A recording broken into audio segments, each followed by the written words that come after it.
comment est-ce qu'on devient diplomate et pourquoi est-ce qu'on devient diplomate quand on est né à Loches? C'est quand même assez improbable. Le mail de la poterie en bas, bon, on n'avait pas beaucoup d'exemples de diplomates dans notre environnement immédiat. On ne savait pas ce que c'était du tout d'ailleurs. Euh, Plus tard, certains m'ont dit oui, c'est des gens qui font des mondanités, qui boivent du champagne, qui mangent des chocolats rochers, etc. Bon, évidemment, c'est pas ça du tout, mais bon, même à l'époque, à Loche, il n'y avait pas cette image déformée, il n'y avait pas d'image du tout. Donc, comment est-ce que je suis devenu diplomate? Eh bien, en fait, au départ, c'est par hasard, figurez-vous. Je ne prétendrai pas, comme d'autres, que j'ai eu la vocation en étant tout jeune, c'est faux, puisque je n'avais pas d'exemple, je ne savais pas ce que c'était. Donc, ce qui s'est passé, c'est que, comme je vous l'ai dit, à 7-8 ans, avec ma mère, on a débarqué à Tours, puisque, en effet, Tours, c'était peut-être plus sérieux pour faire des études, en tout cas des études longues, et je suis allé assez rapidement au lycée Descartes. Et au lycée Descartes, j'ai fait toute ma scolarité au lycée Descartes, presque. Et effectivement, il y avait une caractéristique, c'est qu'il y avait des classes préparatoires aux grandes écoles.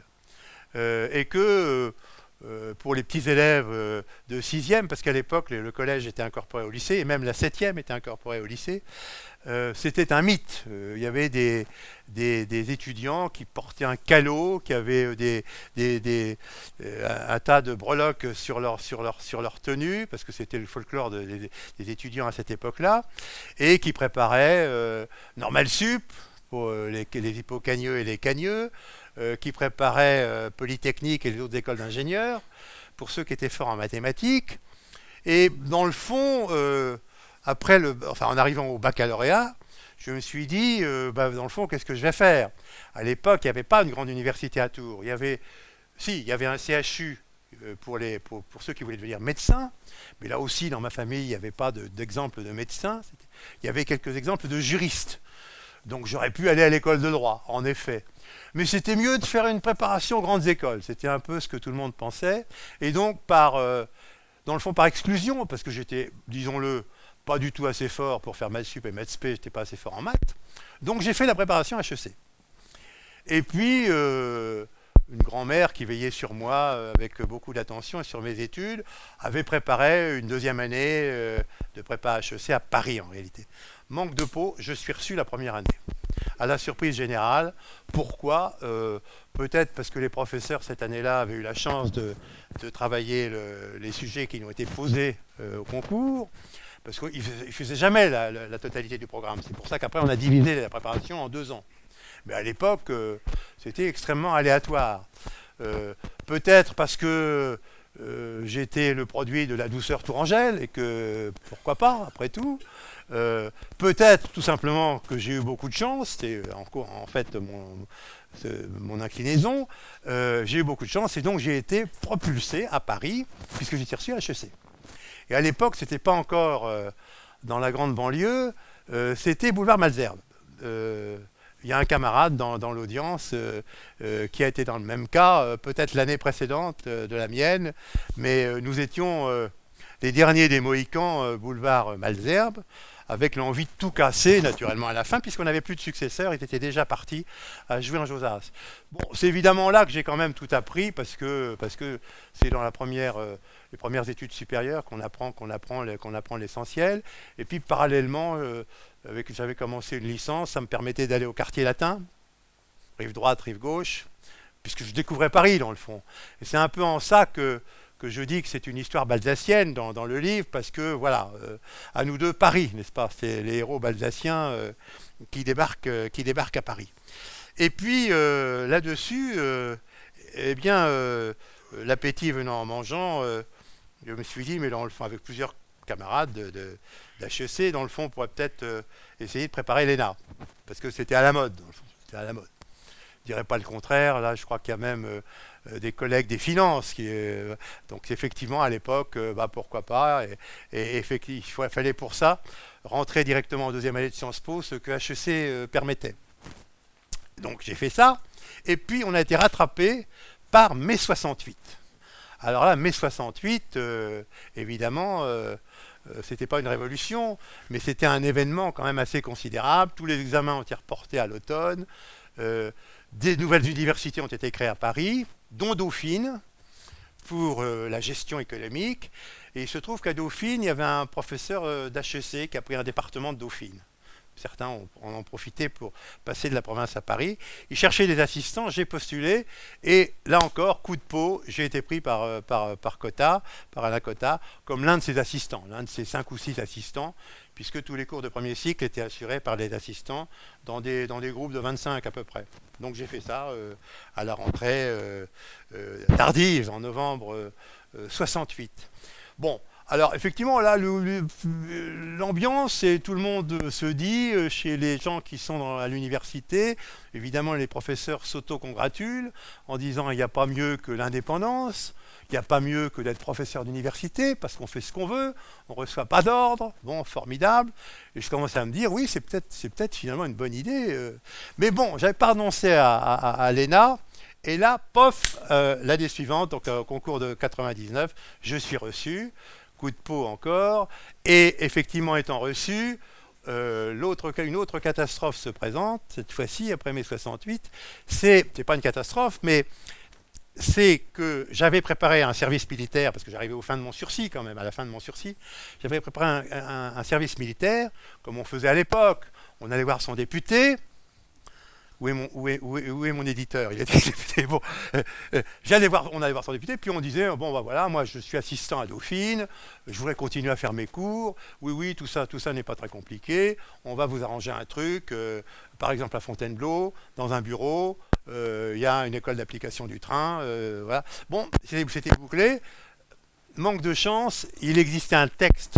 D'ailleurs, un très bon texte, rétroactivement, pris par Michel Debré lorsqu'il était Premier ministre, qui disait « Tout élève reçu à l'ENA doit faire son service militaire dans un corps de bataille. Pas dans un bureau à Fontainebleau, pas en Afrique en coopération, dans le corps de bataille. » Bon.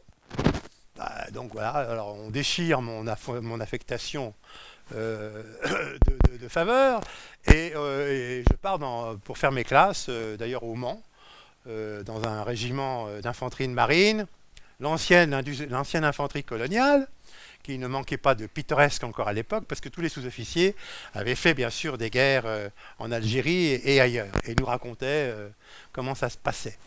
Et puis après les classes, Couët-Quidan, donc les élèves officiers de réserve. Et puis à la fin, on choisit le régiment dans lequel on est affecté comme chef de section, d'instruction, parce qu'on ne va pas évidemment aller se battre. Et d'ailleurs, il n'y avait pas de lieu où on se battait à l'époque. Donc, et j'ai choisi de revenir au Mans, comme chef de section d'instruction au Mans. J'allais à l'université du Mans, petite université à l'époque, etc. Et puis ensuite à l'ENA, il y avait un directeur absolument remarquable qui nous recevait les uns après les autres. Monsieur Racine, peut-être certains d'entre vous ont eu affaire à lui. Et Monsieur Racine avait regardé le dossier et il avait pour habitude d'envoyer les anciens élèves d'Henri IV, de Louis le Grand, de tous les très grands lycées parisiens, à Guéret, ou dans un lieu aussi accueillant, mais en tout cas de petite dimension, rurale, pour quand même appréhender un peu le pays réel, quoi. Moi j'ai eu la chance qu'il ait dû voir Loche, il s'est dit c'est sûrement un bouseux, donc il m'a envoyé à Bruxelles. Représentation permanente auprès des communautés européennes. Évidemment, ça n'a rien à voir avec Guéret, ça c'est sûr. Puis je connaissais Loche, donc voilà. Donc encore une fois, je dois rendre hommage à Loche qui m'a permis d'aller à la représentation permanente de Bruxelles. Et c'est là que j'ai vu ce qu'on faisait dans cette représentation permanente, avec un ambassadeur remarquable. À l'époque, il y avait 6 États membres dans la communauté européenne. Donc c'était familial. On se faisait des blagues entre nous, etc. Et effectivement, l'ambassadeur m'a un peu pris sous sa coupe et m'a fait faire des choses intéressantes, y compris m'incorporer dans l'équipe de négociation de l'adhésion de la Grande-Bretagne, de l'Irlande, du Danemark et de la Norvège, puisqu'il y en avait 4. La Norvège ensuite n'a pas ratifié, mais les autres ont ratifié. Et je me suis dit, au bout de 6 mois, c'est exactement ça que je veux faire. Mais à une condition, c'est que je veux faire ça, c'est-à-dire je veux négocier. je veux pas être deuxième secrétaire à Canberra. Je veux négocier dans les affaires européennes. Et puis là aussi, coup de chance, finalement, bah, ça a marché. Ça a marché. Et donc je suis rentré au Quai d'Orsay dans les équipes qui s'occupaient de l'Union européenne. Et puis, le fil en aiguille, 5 ans au Quai d'Orsay, 4 ans à nouveau à la représentation permanente à Bruxelles, 3 ans dans les services du Premier ministre, où on fait la cuisine interministérielle à Paris sur les affaires européennes, et on envoie toutes les instructions ensuite, et on participe naturellement aux négociations. Et finalement, j'ai bien passé une douzaine d'années à apprendre à négocier dans les affaires européennes. Les affaires européennes, c'est très diversifié, parce que naturellement, il y a les sujets internes, et puis il y a tous les sujets avec les pays tiers, et ça permet de voir, en effet, beaucoup de sujets. Bon. Donc, je considère que c'était une période de formation intensive où j'ai vu beaucoup de choses. J'ai vu un peu de pays aussi, parce que ça permettait de voyager quand il y avait des négociations avec les pays tiers. Donc, voilà, j'ai répondu à ma question. Comment est-ce que je suis devenu diplomate? Eh bien, par hasard, et par la grâce de M. Pierre Racine et de quelques autres qui ont facilité ce choix. Bon, voilà. Deuxième question, avant de vous passer directement à la parole. Dans le fond, après ces 12 années à apprendre à négocier, qui est essentiel pour un diplomate. Un diplomate, c'est d'abord un négociateur. Il faut bien comprendre ça. Il y a eu une période qui a correspondu à une césure, c'est-à-dire qu'un ministre un peu facétieux, avec qui j'avais achevé la négociation de l'Espagne pour entrer dans l'Union européenne, qui n'était pas très facile parce que ça faisait des remous chez les paysans français. Donc il fallait imposer à l'Espagne une durée de transition agricole très longue. Et pour qu'elle accepte, on a changé notre position sur la poursuite des vaches de l'ETA. C'est-à-dire qu'on a accepté de ne plus les considérer comme pouvant avoir des refuges en France. On les a poursuivis avec des équipes big franco-espagnoles. Et ça a d'ailleurs marché, ça a duré pas mal d'années, mais finalement, l'ETA basque est passé à abandonner la lutte armée pour passer à l'action purement politique par le biais parlementaire. Effectivement, cette période de transition un peu du ministre, voulu par le ministre Dumas à l'époque, ça a été, figurez-vous, de m'envoyer en Afrique du Sud. Précisément. Sujet que vous connaissez bien. Et c'était à l'époque, en 1995. Donc c'est une époque difficile où il y avait beaucoup de désordre, de révolte, un peu partout. Nelson Mandela était encore en prison, donc c'était le plus vieux prisonnier politique du monde. Mais on sentait bien que ça bougeait, que les Américains exigeaient des Sud-Africains quelque chose. On sentait que les choses allaient bouger, et les uns et les autres se regardaient un peu parce que le gouvernement sud-africain disait « Faites attention, parce qu'en Angola et au Mozambique, il y a plein de communistes, il y a des Cubains qui sont ce sont les qui luttent sur le terrain évidemment angolais et si nous sommes obligés de laisser le pouvoir à l'ANC, ça pourrait bien être la même chose en Afrique du Sud. » Ça, c'était un argument de poids. Et d'ailleurs, si vous réfléchissez un peu, Nelson Mandela a été complètement libéré. Il y a eu une longue négociation avec les Sud-Africains, mais il a été complètement libéré qu'après la chute de l'Union soviétique. Totalement par hasard. Moi, j'avais une mission très simple là-bas. C'était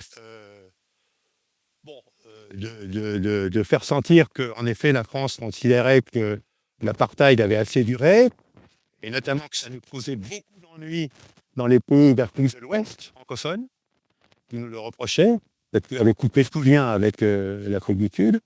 Donc, c'était compliqué à expliquer. Et puis, on avait en Afrique du Sud des intérêts importants, des intérêts légitimes, et qu'il fallait préserver pour l'avenir. Donc, j'ai fait cet exercice un peu compliqué pendant quelques temps, avant de revenir à Paris. Et je suis revenu à Paris, là, parce que un diplomate que je connaissais bien pour avoir travaillé avec lui dans les affaires européennes, m'a proposé un poste qui n'avait rien à voir. Et dans le fond, je me suis dit, c'est peut-être une bonne idée de, après avoir été spécialiste des affaires européennes, d'avoir une deuxième spécialité. Et cette deuxième spécialité, c'était la vie.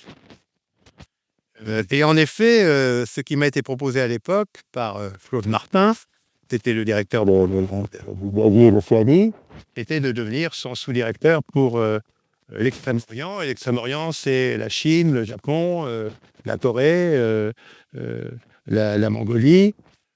La Chine, le Japon et la Corée, c'était pas rien. Et à l'époque, c'était à l'époque où tout le monde écrivait des livres sur la montée du Japon.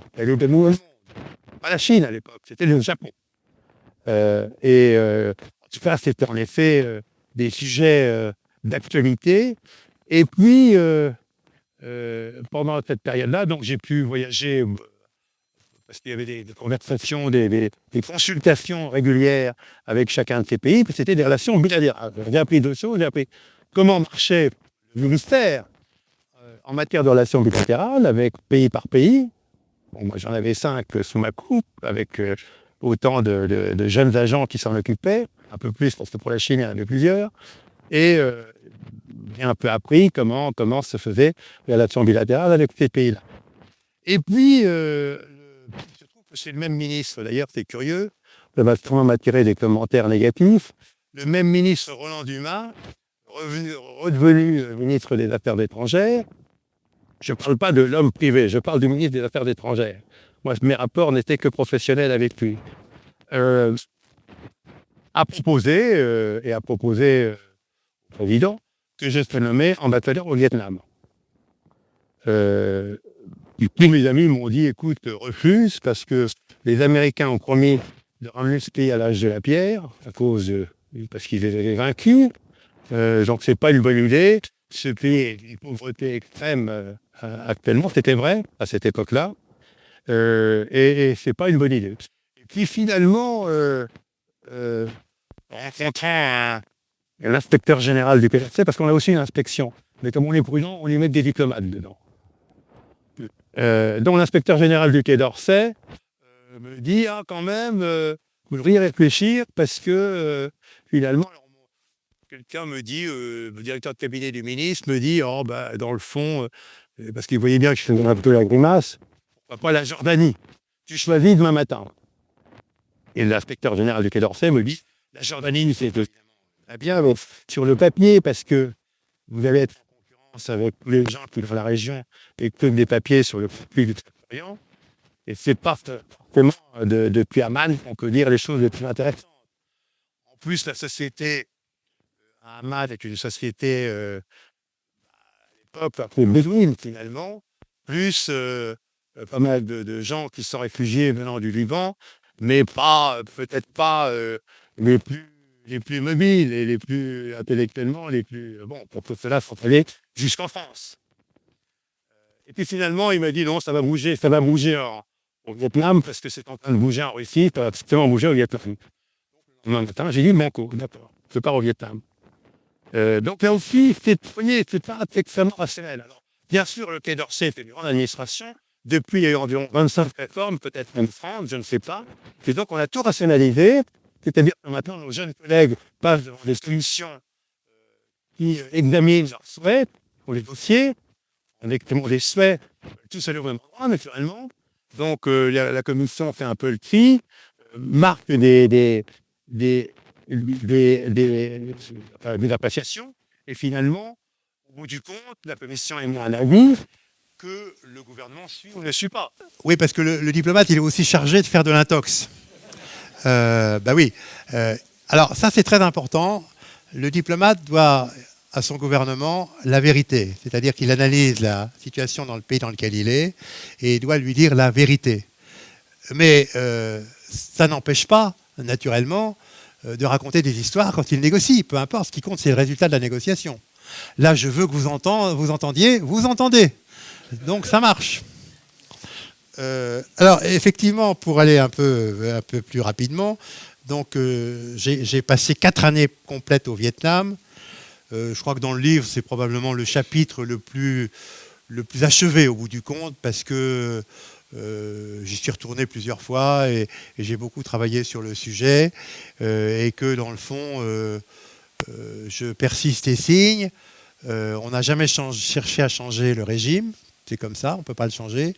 On ne peut pas, pour une raison très simple, c'est que pour les Vietnamiens, c'est le Parti communiste vietnamien qui a fait l'indépendance et la réunification du pays. C'est-à-dire que c'est lui qui a récupéré tout l'héritage des nationalistes. Il y avait des nationalistes avant.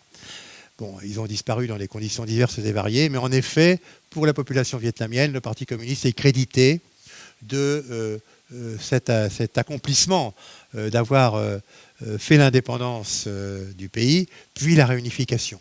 Et en effet, adossé à la Chine, moi quand je suis arrivé au Vietnam, 6 mois plus tard, il y a eu, même pas, oui 6 mois plus tard, il y a eu la chute du mur de Berlin, et ça a été la peur de leur vie. Les Vietnamiens ont dit, les prochains c'est nous, donc ils étaient parfaitement réalistes. Et ils sont allés voir les Chinois pour leur dire, si ça bouge chez nous, si les étudiants bougent, etc., qu'est-ce que vous faites?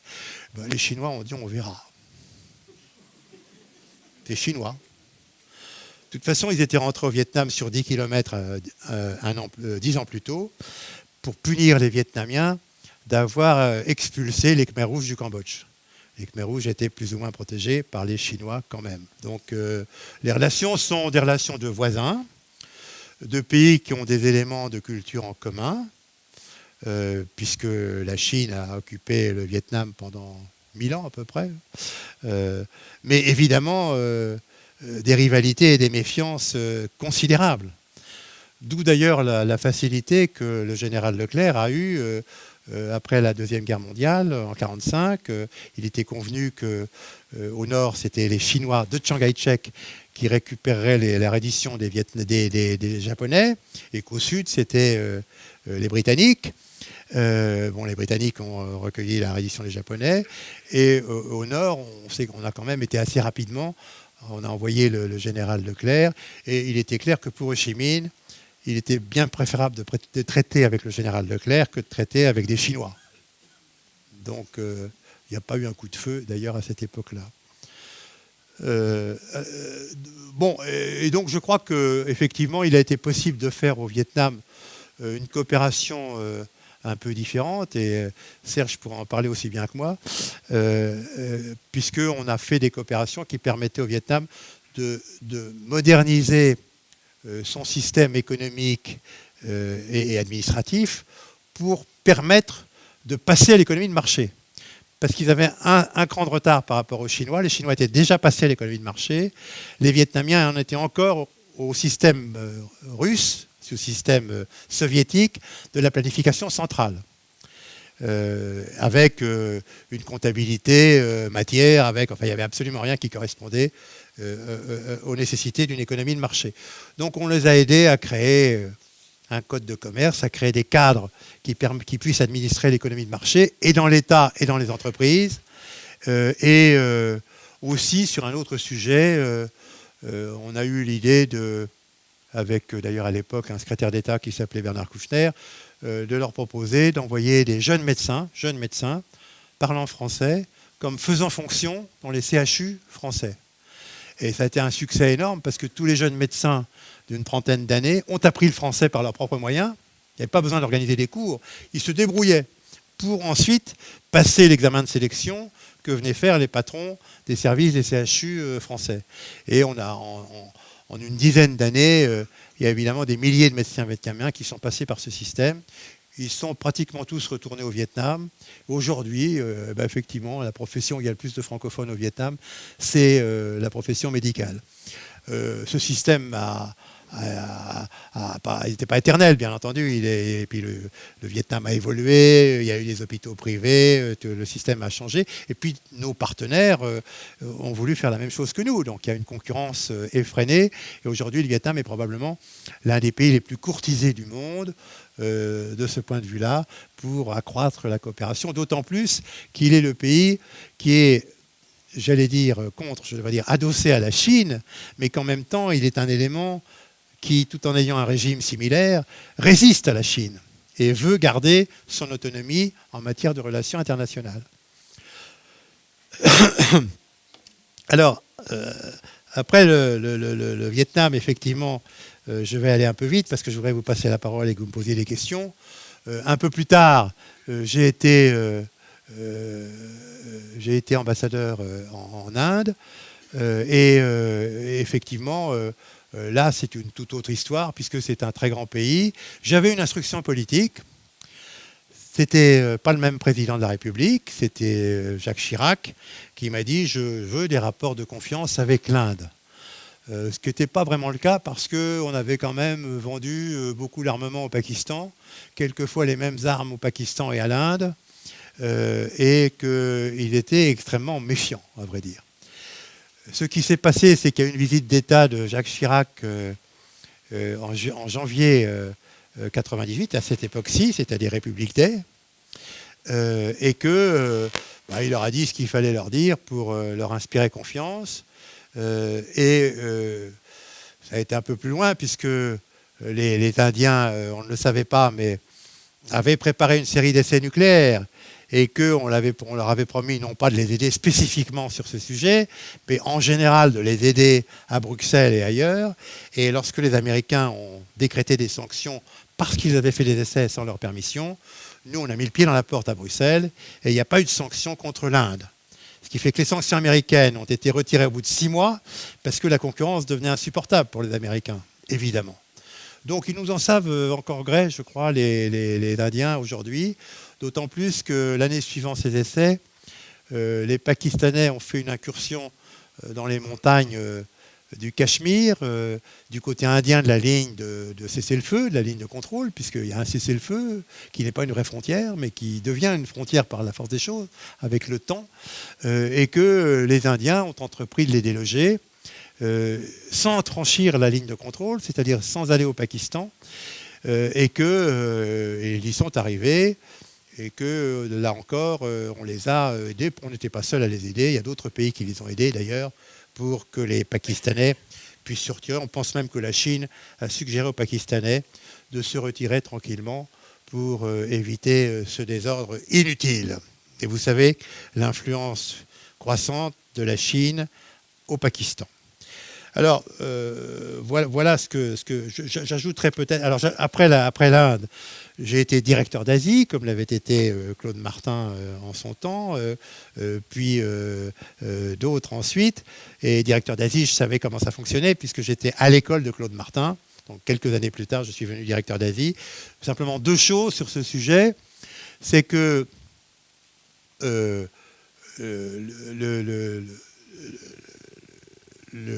les Chinois avaient pris à l'époque le mors aux dents parce que le gouvernement français précédent avait vendu une quantité assez importante d'armements à Taïwan. 60 Mirage 2000-5 et un certain nombre de frégates. Et que malgré les objections russes, malgré les objections chinoises, on les avait vendus. Donc les Chinois avaient mis sous embargo toutes les entreprises françaises. Et bien sûr, le patronat a dit c'est pas possible, on ne peut pas perdre le marché chinois. Simplement parce que les entreprises qui vendent de l'armement ont fait un gros coup. Bon. Donc il a fallu trouver le moyen de se réconcilier avec Pékin. Cette négociation a eu lieu. Chirac, c'est pas Chirac d'ailleurs, c'était en réalité le Premier ministre de l'époque, qui était son meilleur ami de 30 ans, qui a ordonné qu'il y ait une négociation pour faire lever l'embargo chinois. Et c'est un troisième larron qui était un de leurs amis d'école d'ailleurs, qui a dirigé la délégation, et j'étais son adjoint. Et dans l'hiver de cette période, on a dû aller une quinzaine de fois à Pékin, parce que c'est une négociation qui était quand même assez difficile, mais qui a abouti. On nous l'a reproché, parce que dans le protocole qui conclut cette négociation, on dit beaucoup de choses, mais on dit aussi ce que reconnaissent tous les gens qui ont des relations diplomatiques avec Pékin, c'est-à-dire qu'il y a une seule Chine et que sa capitale est Pékin. Puisque vous savez qu'on ne peut pas avoir des relations diplomatiques avec Pékin et avec Taipei, c'est ou l'un ou l'autre. Ça n'empêche pas d'avoir des relations techniques avec l'autre, comme c'est le cas pour nous avec Taipei. on a des gens qui font de la coopération culturelle, scientifique et technique assez poussée, économique aussi, mais pas militaire. Et ce n'est pas une ambassade, c'est une mission économique et de coopération. Ce n'est pas une ambassade. Les Chinois sont très susceptibles sur évidemment l'apparence des choses. Tout ce qu'on demande, c'est qu'ils maintiennent le statu quo. Et comme vous le savez, tout le monde a très peur aujourd'hui que, s'inspirant du grand exemple des deux autres prédateurs que sont M. Poutine et M. Trump, qu'il est devenu, ça a été confirmé cette semaine, eh bien, suivant le grand exemple, évidemment, il conclut chacun est maître dans sa zone d'influence, par conséquent, on peut y aller quand on veut. Sauf que les Chinois travaillent avec le temps long et qu'ils le feront probablement, mais qu'ils ne sont pas pressés de le faire et qu'ils préfèrent le faire par des moyens économiques, peut-être même en jouant la carte du parti qui est l'héritier du Kuomintang de Chiang Kai-shek, qui lui aussi a comme thèse qu'il y a une seule Chine, mais c'est la sienne. Donc on espère que le statu quo durera le plus longtemps possible. Les Chinois ont la certitude en tout cas que Taïwan retombera dans l'escarcelle chinoise d'une manière ou d'une autre, avec les arrangements techniques et éventuellement nécessaires. Et la deuxième chose, c'est que l'inventeur de Taïwan, qui s'appelle M. Lee Kuan Yew, qui a été président de Singapour, M. Lee Kuan Yew, qui a été très longtemps le Premier ministre de Singapour, était devenu l'ami de Chirac, qui se voyait assez fréquemment, et qui lui a vendu l'idée qu'il fallait inventer un dialogue entre l'Europe et l'Asie. Il a dit il y a un dialogue structuré, et même une organisation internationale entre les États-Unis et l'Asie, ça s'appelle l'APEC, où il y a des sommets annuels, il y a toute une infrastructure avec un secrétariat permanent, etc. Il y a évidemment des rapports très étroits entre les États-Unis et l'Europe. C'est le côté atlantique, donc il y a sur le Pacifique et sur l'Atlantique, c'est fait. Il faut faire le troisième côté du triangle, c'est-à-dire l'Europe et l'Asie. Et Chirac a dit, c'est une excellente idée, et donc on a été chargé de monter ce partenariat. Là aussi, un personnage important dans la République, qui est M. François-Xavier Hortely, a été chargé de cette négociation. J'ai été son adjoint en tant que directeur d'Asie. On a beaucoup circulé pour vendre cette nouveauté qui n'a évidemment rien à voir avec l'APEC parce que les Américains ne le voulaient pas et qui a des sommets tous les 2 ans dont personne ne parle.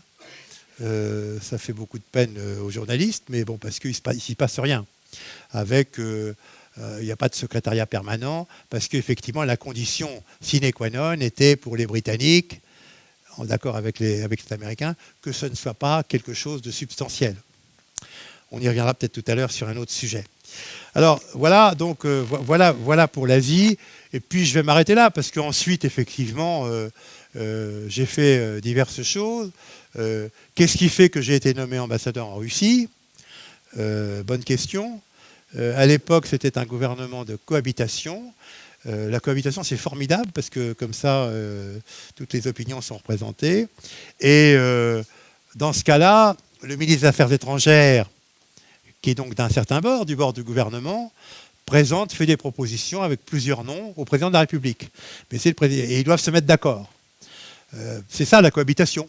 C'est-à-dire que la droite et la gauche doivent se mettre d'accord.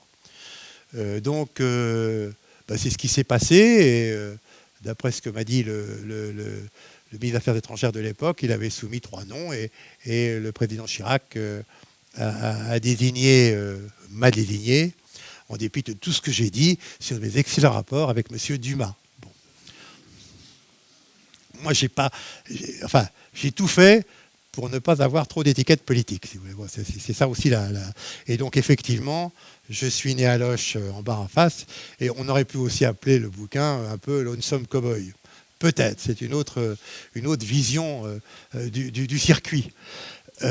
Alors, je dis ça parce que je ne suis pas absolument sûr qu'aujourd'hui, ça serait possible de faire le même circuit, pour la bonne raison que l'ENA a été supprimé, qu'aujourd'hui, on a un grand corps des administrateurs de l'État qui pourvoit à tous les ministères, qu'il n'y a plus d'ambassadeurs professionnels. Ambassadeur, c'est une fonction. Préfet, c'est une fonction. Donc on peut être ambassadeur un temps et puis administrateur de l'État au Trésor, puis au Trésor ou ailleurs, à un autre moment.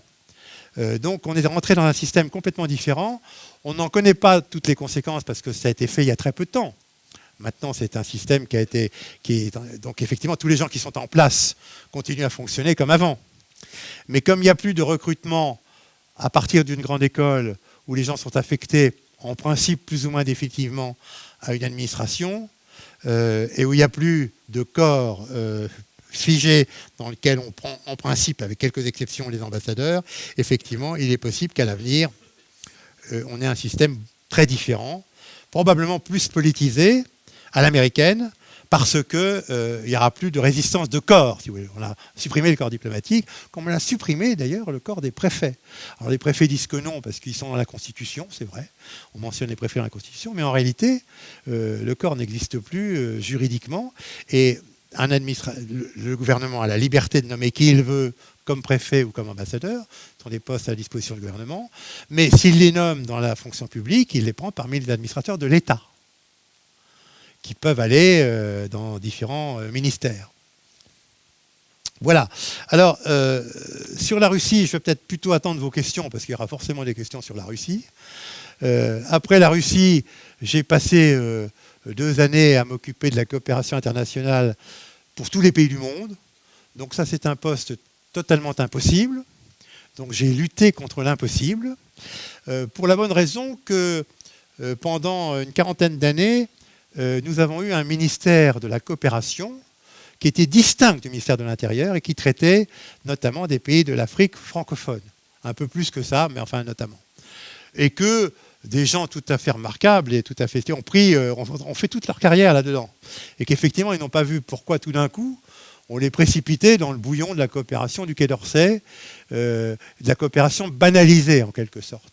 Donc ils ont très mal supporté, et ils ont résisté par beaucoup de moyens. On en a vu encore d'ailleurs des traces dans ce qui s'est passé en Afrique relativement récemment, qu'on n'avait pas forcément vu venir, y compris les coups d'État. Et le président de la République a bien dit que maintenant, la coopération avec les pays d'Afrique, c'était avec tous les pays d'Afrique, francophones, anglophones. Le prochain sommet franco-africain aura lieu à Nairobi, pour marquer le coup. Donc on est dans une période de mutation, et il faut que ça change. En effet, les Britanniques n'ont jamais eu de ministère de la coopération, tout se passait au Foreign Office. Cela dit, c'était aussi très intéressant de voir notre coopération, puisque ça représente quand même en gros 2 milliards d'euros, la coopération culturelle, scientifique, technique, plus la coopération avec l'Afrique, telle qu'elle était gérée dans une direction générale qui réunissait l'ensemble des moyens de l'État, sauf les moyens militaires qui sont séparés, et sauf ce que fait la Caisse française de développement, qui reste bien entendu séparée, puisque c'est une institution financière qui fait des prêts et des dons, mais en liaison directement avec le Trésor. Et puis, puisqu'il faut bien une fin, on m'a nommé dans un poste tout à fait remarquable pour finir, presque ma carrière, c'est-à-dire ambassadeur en Espagne. L'Espagne qui, dans le fond, a été, il y a des siècles, la capitale du monde, presque en tout cas. Et lorsque M. Barnier m'a dit « Blanche Maison, j'ai besoin de vous en Espagne », il y a une urgence parce qu'actuellement il y a un conseiller d'État, mais qui doit réintégrer le Conseil d'État pour des raisons administratives au Conseil d'État. Et j'ai eu l'impudence de lui répondre « Ça tombe vraiment très bien, monsieur le ministre, parce que c'est ce que je comptais vous demander dans 2 ans. » Bon, il n'a pas beaucoup aimé, mais enfin, je suis quand même parti en Espagne. Et effectivement, bon, c'est vrai qu'un pays comme l'Espagne, qui est un pays membre de la communauté européenne, avec qui aujourd'hui on n'a plus beaucoup de problèmes. Bon, il y avait les problèmes résiduels de l'ETA, qui n'étaient pas encore terminés à l'époque, ce qui me valait d'être suivi partout par 2 gardes civils, justement en civil. Mais pourquoi pas? Moi, ça ne me dérangeait pas d'être suivi partout par 2 gendarmes espagnols, parce qu'il paraît qu'il y avait des risques d'attentats. Et puis, au moins, c'était simple, parce que on se demande, dans tous les pays où on est affecté, comment le gouvernement du pays en question s'informe sur nos activités. De toute façon, il s'informe. c'est plus ou moins visible, mais de toute façon, ils s'informent. Là, c'était plus simple, puisque les deux guardias civils faisaient un rapport, et la vice-présidente du gouvernement me dit, tiens, vous êtes allé à tel endroit la semaine dernière, vous avez vu un tel, etc., c'est intéressant, etc. Donc ça introduit des sujets de conversation avec les membres du gouvernement local. Et de toute façon, ce n'est pas gênant, puisqu'on ne fait rien de répréhensible. Ça, c'est évidemment la condition. Bien sûr, au Vietnam et en Russie, c'était plus rustique, parce que les modes de surveillance étaient visibles, étaient tangibles. Mais là aussi, and so what? Je veux dire, bon, alors de temps en temps, on peut évidemment s'amuser en montant des histoires. Certains au Vietnam, il y avait des jeunes collègues qui étaient sortis d'HEC récemment, et dont 2 étaient bretons. Ils représentaient des banques. Et alors, ils se téléphonaient entre eux en breton. Alors là, les Vietnamiens ont dit non, ça on ne peut pas. Non, non, c'est défendu. On ne peut pas. On n'a pas d'interprète. Bon. C'est le fond du métier, si vous voulez. C'est qu'on est en permanence comme un poisson rouge dans un bocal, c'est-à-dire surveillé. Mais c'est pareil à Paris. Hein. Simplement, c'est beaucoup plus discret, beaucoup plus sophistiqué. Voilà ce que je voulais vous dire. Et puis pour terminer, je me suis occupé de la présidence 2008 de l'Union européenne, puisque c'était encore la présidence tournante avant le traité de Lisbonne. Et c'était l'époque où M. Sarkozy présidait le Conseil européen.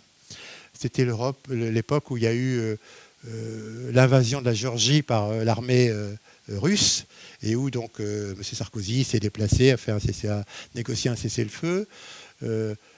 C'était le dernier semestre où le Conseil européen était physiquement présidé par un chef d'État ou de gouvernement d'un État membre. Depuis, il y a quelqu'un de permanent qui est choisi par le Conseil européen pour 2 ans et demi renouvelables.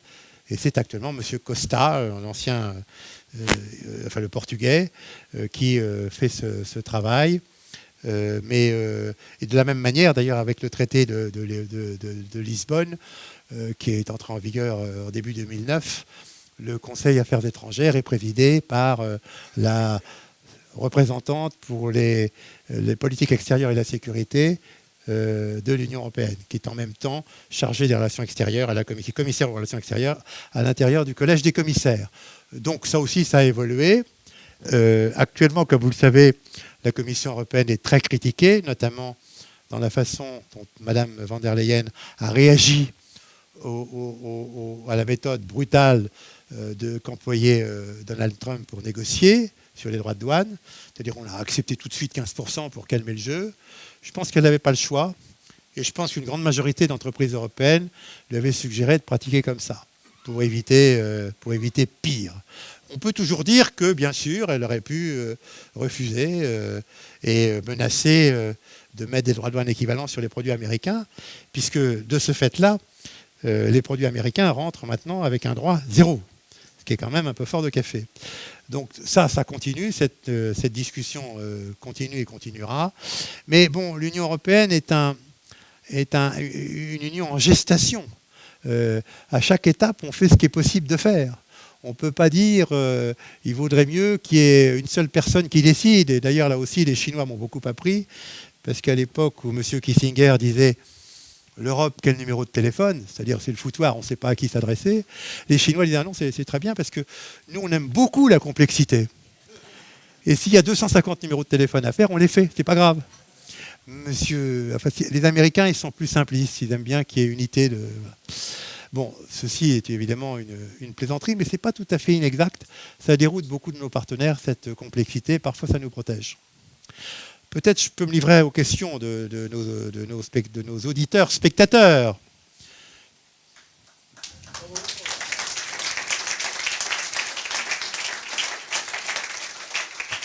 Maurice Gourdon-Montagne a toujours raison. Hein. Deuxièmement, donc cet épisode est exact. Mais les Américains ne voulaient pas. Et donc, s'ils ne voulaient pas, ça ne pouvait pas se faire. C'est assez simple. Moi, à l'époque où j'étais à Moscou, on a essayé avec mon collègue allemand, et les gouvernements ont suivi, d'arrimer la Russie de M. Poutine à l'Europe, à l'Union européenne. On avait même été très précis. On avait dit pourquoi ne pas faire un espace économique commun entre la Russie et l'Union européenne. la zone intermédiaire est embarquée, dont l'Ukraine, dans l'opération. Donc on avait été très loin, et Poutine a accepté, à l'automne 2003, il a accepté ce schéma. Simplement, beaucoup de gens ne voulaient pas, dont les Américains. Alors les Américains en sous-main, parce que c'est... Voilà. Bon. Mais effectivement, beaucoup de gens ne voulaient pas. Alors surtout, les nouveaux adhérents à l'Union européenne, ceux qui sont rentrés en 2004, l'année suivante, et on les comprend, les Polonais et les Baltes ont dit pas question. Nous, on a trop souffert sous le régime soviétique. Il n'est pas question de faire des espaces communs avec ces gens-là. Donc ça s'est arrêté naturellement pour plusieurs raisons. La raison de l'élargissement de l'Union européenne qui a un peu changé de nature avec l'arrivée des Baltes et des Polonais. Ça a changé aussi parce que autour de Poutine, il y avait plusieurs conseillers qui étaient d'un avis différent. Il y avait un conseiller qui était de l'avis des Américains, qui s'appelait Ilarianov. Moi, j'aimais beaucoup Ilarianov, parce qu'à chaque fois qu'on le voyait, il disait quand même, hein, EDF, SNCF, machin, vous êtes le dernier pays communiste. Qu'est-ce que vous voulez répondre à ça? Lui, il était libéral, il fallait tout privatiser. Alors d'ailleurs, il s'est privatisé lui-même, puisqu'il est parti faire de l'argent aux États-Unis. Donc il a fait défection. Mais il était le Sherpa, c'est-à-dire l'homologue de Maurice Gourdon-Montagne. Quand Maurice Gourdon-Montagne venait à Moscou pour préparer le G8 à l'époque, il allait voir Ilarianov, qui lui racontait un peu la même chose. Nous, on est quand même très libéraux. Alors, il y a eu aussi le fait que dans les services de la Commission, peut-être avec l'aide des Américains, on a tout de suite mis en avant des préalables qui, évidemment, étaient de nature à tout faire capoter. Par exemple, il faut démanteler Gazprom, parce que dans l'Union européenne, on ne supporte pas les monopoles. Or, Gazprom avait le monopole de l'exportation du gaz. Donc, il faut qu'ils démantèlent leur monopole, etc. Bah, oui, évidemment, c'est comme si nous, on nous avait demandé à l'époque, on a instauré le marché commun de démanteler la SNCF. On a mis combien d'années pour introduire la concurrence sur le réseau ferroviaire? Combien d'années pour séparer la SNCF de Réseau Ferré de France? Beaucoup d'années. Puis en plus, on a trouvé des systèmes extrêmement ingénieux où à la SNCF et à Réseau Ferré de France, c'est les mêmes ingénieurs. Enfin, c'est les mêmes, ils ont la même formation. Donc, je veux dire, bon, mais on a fait en effet, apparemment, mais ça a été très long et très difficile. Donc, il n'était pas question pour les Russes de démanteler Gazprom. Et puis, en effet, en sous-main, les Américains avaient dit, mais il n'est pas question qu'il y ait un rapprochement économique entre l'Union européenne et la Russie. On ne l'acceptera pas. Donc, pour toutes ces raisons, y compris le fait qu'auprès de Poutine, il y avait aussi des conseillers qui étaient hostiles, indépendamment de ceux qui étaient pro-américains, il y en a qui étaient pour que la Russie se referme sur elle-même, un peu comme maintenant. Et donc, le projet a capoté. C'était trop tard, c'était trop difficile. Il aurait fallu le faire 2 ans plus tôt, mais c'était à l'époque inimaginable. Et bon, peut-être ça n'aurait pas fonctionné non plus, parce que des deux côtés, il y avait trop de difficultés et trop de gens qui étaient hostiles. Voilà. Donc, vous voyez, je me situe dans le fil de mon exemple, qui est Maurice Gourdon-Montagne, puisque je dis la même chose sur un autre sujet.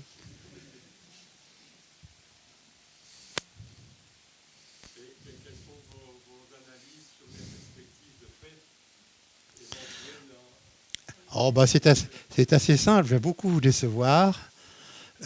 Monsieur Poutine a 2 fers au feu. Il a un fer au feu qui est la négociation avec Trump. Et ils se font beaucoup de mamours ensemble quand ils se voient. Ils parlent de la future exploitation des hydrocarbures dans le Grand Nord par des entreprises américaines. Il fait beaucoup de mamours à M. Witkoff quand M. Witkoff va le voir. Witkoff, c'est l'envoyé spécial du président Trump. Et à chaque fois que Witkoff va voir, heureusement, il n'est pas allé le voir cette fois-ci, on croyait qu'il allait le voir pour lui présenter le nouveau plan. Mais il n'est pas allé le voir, puisque Witkoff était déporté sur Abu Dhabi, et les négociations se roulent à Abu Dhabi. Donc Witkoff, il a en face de lui le patron du GRU. Le GRU, c'est le renseignement militaire russe, alors il n'a vraiment pas de peau. Parce que pour parler de l'exploitation du Nord, donc effectivement, ça veut dire que ça s'est durci à Moscou, et que, alors qu'avant, Poutine adorait recevoir pendant 3 ou 4 heures M. Witkoff, qui est un homme d'affaires, un promoteur, comme Trump, et ensemble, ils parlaient business. Et à chaque fois, il arrivait à arracher une poignée de concessions à Witkoff sur le dur du dossier du dossier ukrainien. C'est comme ça qu'un jour on est arrivé avec un plan en 29 points dont la moitié avait été rédigée par les Russes. Bon. Alors, on voit bien que... Alors ça, c'est la première... j'ai dit, M. Poutine, il a deux fers au feu. Ça, c'est le premier fer, la négociation. Et en effet, il dit, moi, je veux la paix, mais en sous-titre, il y a la paix à mes conditions, bien sûr, c'est normal. Donc, voilà. Et puis, il y a l'autre fer au feu, qui est d'intensifier la guerre. Vous savez que depuis une semaine, la moitié de la ville de Kiev n'a plus d'électricité, ce qui veut dire, dans ces pays-là, plus de chauffage, parce que c'est du chauffage urbain pour faire circuler l'eau chaude dans les quartiers. Dans tous les pays ex-soviétiques, c'est comme ça. Il faut de l'électricité. Donc, il se gèle, il n'y a plus de chauffage, il n'y a plus d'électricité, plus de chauffage. Même à la Rada, le Parlement européen, il n'y a plus de chauffage. Donc, j'ai vu que ce matin que l'Union européenne veut envoyer 500 générateurs. Mais qu'est-ce que c'est que 500 générateurs? On ne va pas chauffer une ville avec 500 générateurs.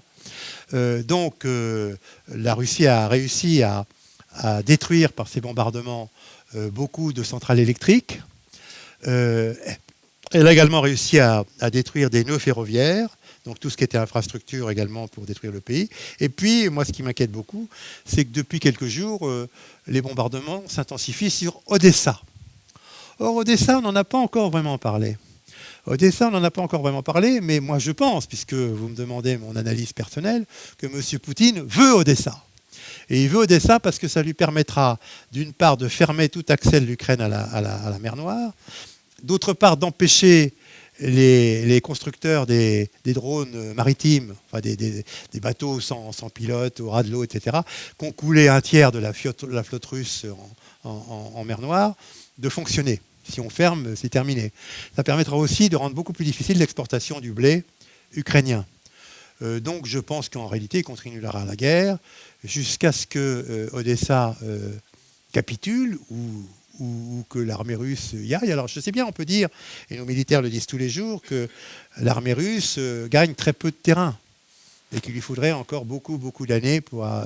Oui, bien sûr, mais si elle arrive à conquérir ce qu'elle cherche à faire par la négociation avec M. Witkov, le reste du Donetsk, c'est une forteresse en réalité qui est la clé de toute la plaine centrale de l'Ukraine.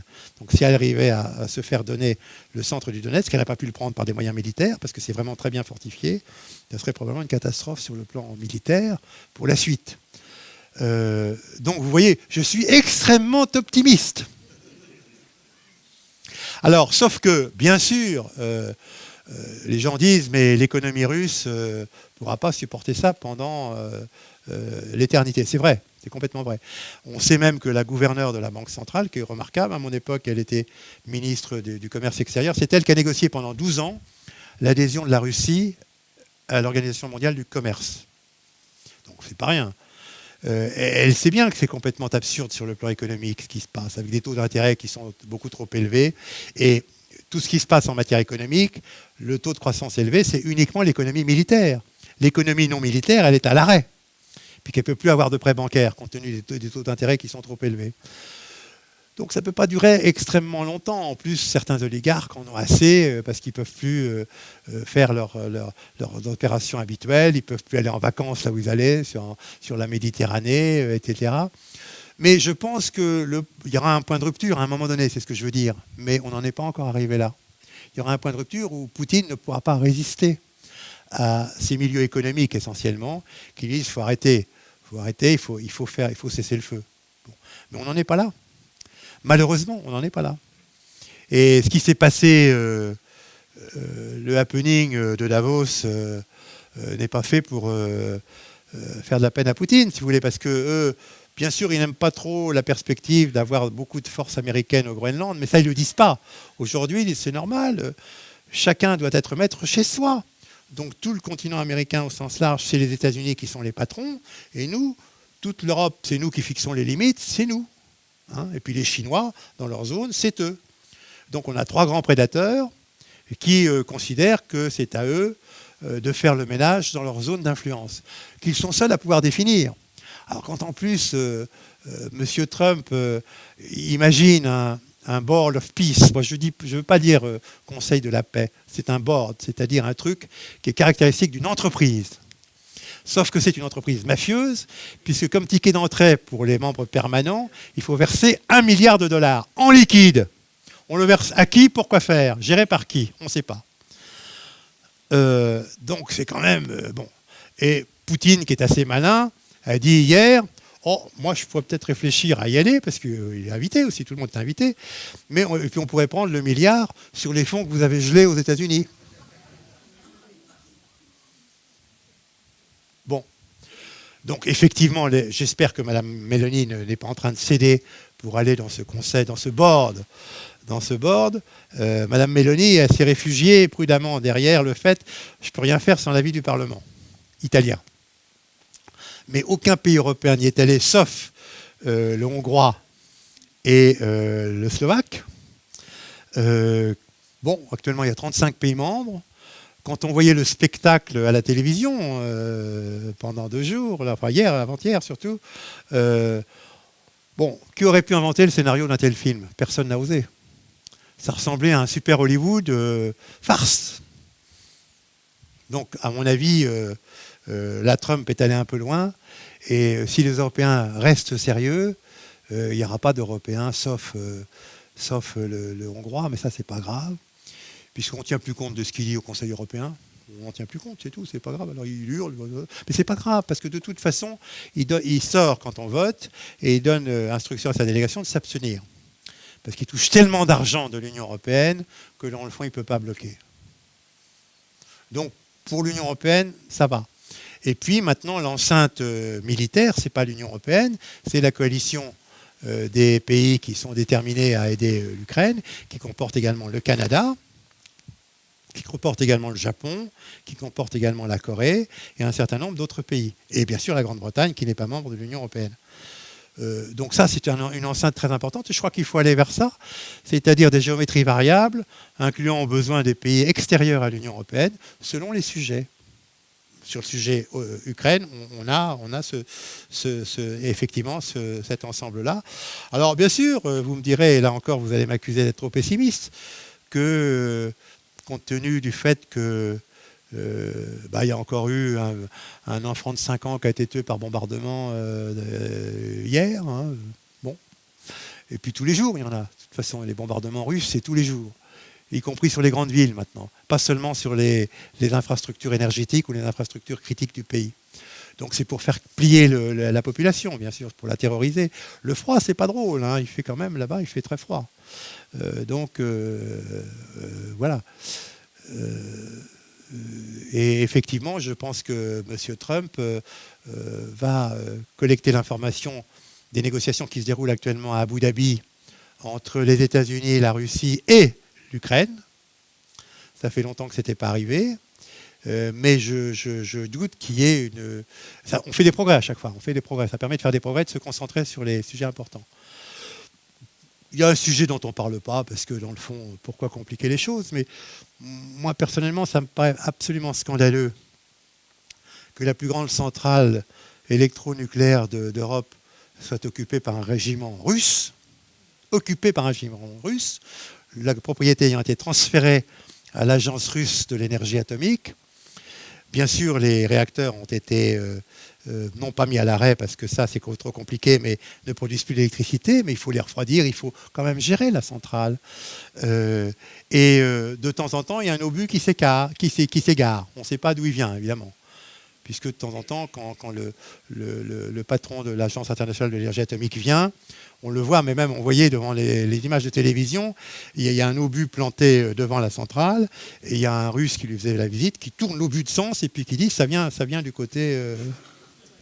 Ah oui, c'est un obus à tirer dans les coins. Voilà. Je pense qu'il faut accroître en effet la pression pour que Poutine, avec les élites économiques de la Russie, se sentent obligés de conclure à l'arrêt des combats. Et à l'arrêt des combats sur la ligne de front, le jour où ça sera décidé, effectivement, et en laissant effectivement l'Ukraine non occupée par la Russie libre. Alors il y a un autre, donc je viens de dire ici pour les agences de l'ONU que l'AIEA devrait recevoir le contrôle de la centrale de Zaporijjia, que les Russes devraient sortir de la centrale de Zaporijjia, qui est complètement inacceptable que ça soit occupé par une troupe hostile, c'est extrêmement dangereux, parce qu'il peut y avoir des bombes qui se perdent à tout moment, et puis le système risque d'exploser.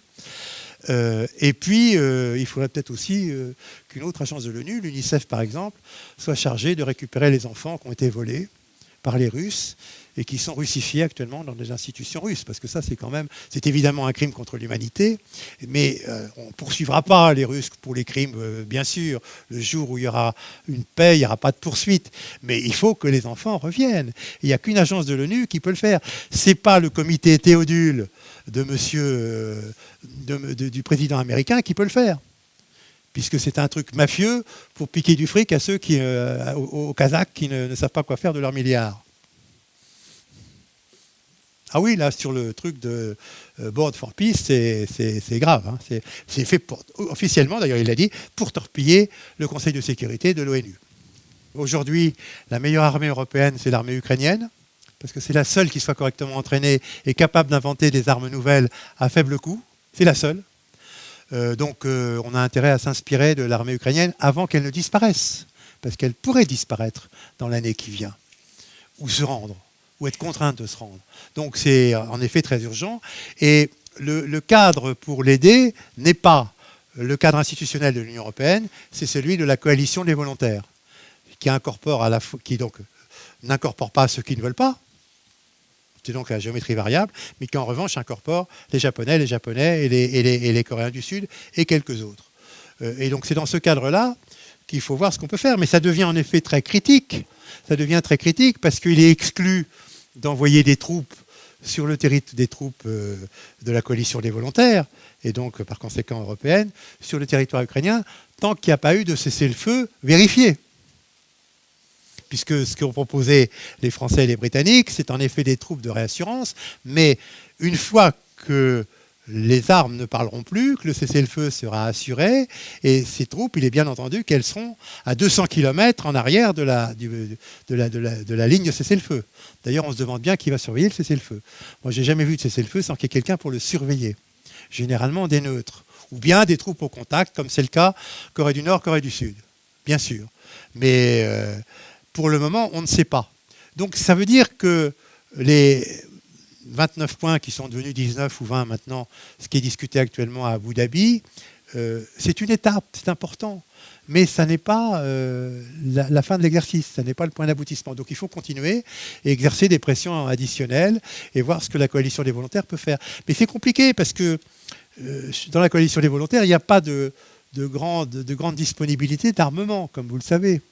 Les États-Unis ont pas mal de stocks, ont pas mal de réserves, et ont des entreprises qui sont assez réactives pour augmenter la production.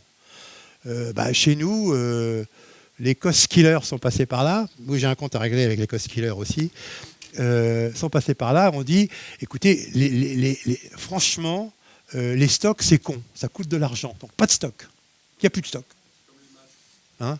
Alors, évidemment, quand on a besoin de milliers de munitions, machin, faut les trouver. Alors, on s'aperçoit que la poudre, on la faisait venir du Brésil ou de je sais pas où. Donc, il faut reconstituer notre capacité intérieure à fabriquer des armements, même des trucs assez simples, comme par exemple des munitions. Et puis, les entreprises privées, elles disent « Ok, nous, on est prêts à fabriquer à mettre en place de nouvelles chaînes de fabrication, à condition qu'on ait des contrats fermes de la part du gouvernement français avec des engagements financiers. » Or, il n'y en a pas. Il n'y en a pas. On a parlé de donner 100 Rafales, pardon, sur 10 ans à l'Ukraine. Bon... Demandez aux gens de chez Dassault ce qui se passe. Rien. Puisqu'ils ont déjà un carnet de commandes qui est largement excédentaire par rapport à leur capacité de production. Et le carnet de commandes, ça, c'est des commandes fermes. Ce n'est pas un vague souhait. Donc, effectivement, il faut bien voir que c'est plus, là aussi, comme à l'époque où on avait des arsenaux d'État. L'essentiel a été privatisé, quelquefois avec une part... minoritaire de l'État, mais pour l'essentiel, le processus de décision, il est privé. Donc il fonctionne suivant la logique privée. C'est-à-dire, je construis des lignes de production si j'ai l'assurance de délivrer, de toucher le prix de ce que je vais produire, évidemment. Sinon, je n'engage pas les investissements. Et on en est là. On en est là. En plus, la France, pour des raisons que j'ignore, mais comme je ne veux pas me disputer avec mes camarades militaires sur les plateaux, télévision, je n'en parle pas. Je me demande bien pourquoi on a fermé l'usine qui fabriquait des chars Leclerc, la seule usine française qui fabriquait des chars. On l'a fermée, il y a déjà pas mal de temps. Donc du coup, on avait 100 chars Leclerc. Bah, logiquement, il faut les entretenir, hein, c'est compliqué, un char un peu moderne, etc. Donc on cannibalise une partie de cette centaine de chars pour réparer les autres, plus ceux qui sont en panne et qu'on n'arrive pas à réparer. Donc aujourd'hui, on en a au maximum 75. Oui, vous êtes surpris. Service militaire, il faut aussi mobiliser la population. Alors, il n'est pas question de rétablir le service militaire que nous avons tous fait, bien sûr, enfin tous, beaucoup d'entre nous. Bon, il faut un truc moderne, axé sur des techniques modernes, qui assurent aussi la formation des jeunes qui sont là. Mais bon, les militaires n'en veulent pas de ce service militaire, c'est très simple, c'est aussi simple que ça. Alors ils disent, de toute façon, c'est pas possible, il n'y a plus de caserne, il n'y a plus de capitaine, il n'y a plus rien, qu'est-ce qu'on va... Bon, on ne peut pas. Alors effectivement, le président de la République, il va doucement, en prenant les choses très, très doucement, et il a raison, parce qu'il ne peut pas faire autrement. Donc 5000 l'été prochain. Qu'est-ce que vous voulez faire avec 5000 personnes qui font leur service militaire et 10 000 en 2030. Mais bon, il en faudrait 50 000 toute l'année prochaine pour simplement augmenter le niveau de conscience de la population sur les questions de défense. Pas pour se battre. Il ne s'agit pas d'envoyer nos enfants se faire tuer. Il s'agit de rehausser le niveau de conscience des problèmes de sécurité et de défense dans la population. Alors, pour le moment, ce niveau, il est extrêmement faible. Alors, de temps en temps, on fait peur en montrant un Russe qui dit on va envoyer une bombe. Alors, ils n'ont jamais nommé Loche. C'est peut-être pour ça que dans ma maison, quand je suis venu au mois de mai, il y a deux Canadiens qui ont acheté la maison. Ils doivent penser que Loche est une zone sécure. Bon, mais plaisanterie mise à part, si vous voulez, tous les jours, il y a un guignol à la première chaîne de télévision russe qui dit on va bombarder Londres, Paris, machin, etc. Bon, bien sûr, ou on va encore mieux, si c'est un militaire, il dit on va utiliser une arme tactique nucléaire, une arme nucléaire tactique. Et comme vous savez peut-être, le général de Gaulle avait été fâché dans un exercice où des militaires avaient employé une arme simulacre d'une arme tactique en disant l'arme nucléaire tactique, ça n'existe pas. Le seuil nucléaire, c'est tout ce qui compte. Si on franchit le seuil nucléaire, c'est l'apocalypse. C'est donc la fin du monde, évidemment. Donc personne n'est suicidaire. Personne ne veut évidemment.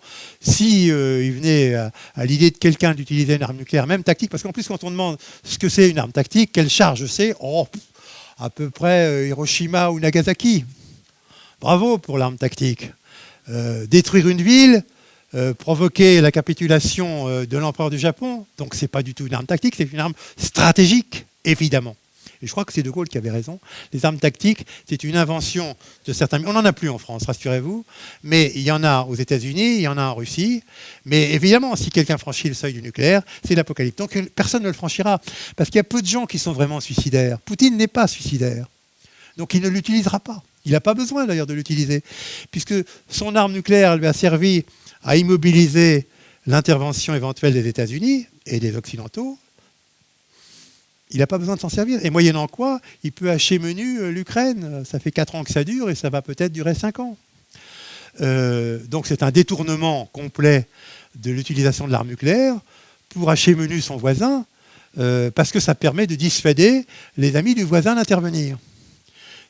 Alors il faudra aussi revoir les manuels militaires sur la dissuasion, hein, parce que là, c'est légèrement dépassé. La guerre des drones, c'est évidemment pareil. Comme vous le savez, on a une difficulté à produire des drones en nombre suffisant et surtout à bas coût, parce que ce n'est pas la peine de choisir des trucs qui coûtent très très cher. Les Ukrainiens, ils font des choses remarquables et ça marche très bien. Il faut aller prendre des cours chez les Ukrainiens sur la guerre des drones. Ça ne sert à rien d'aller demander à des grandes entreprises de fabriquer des trucs qui coûteront 1 million de pièces. Bon, alors donc, autrement dit, on est dans une situation compliquée, mais c'est un défi qu'il faut relever. Et effectivement, ce défi consiste en fait à nous faire prendre conscience qu'il faut en effet remonter le niveau de conscience de la population sur les questions militaires, sur les questions de défense et de sécurité, qu'il faut aussi sans doute trouver les moyens de motiver nos entreprises, trouver les moyens de marier des entreprises avec des entreprises étrangères, peut-être ukrainiennes d'ailleurs, sur les drones par exemple. Effectivement, parce qu'on voit bien que par exemple le futur avion de combat qui succédera au Rafale devrait être normalement fait avec l'Allemagne, mais bon, Dassault ne voit pas pourquoi il partagerait tous ces brevets avec les Allemands. Les Allemands ont beaucoup de succès avec leurs chars d'assaut et eux-mêmes ne voient pas pourquoi ils partageraient tous leurs secrets de production avec les Français qui n'ont plus de production de chars. Donc c'est compliqué. C'est compliqué et effectivement, il y a une prise de conscience, on sait déjà ça, mais il faut pouvoir nommer les choses et mettre en effet les problèmes sur la table tels qu'ils se posent.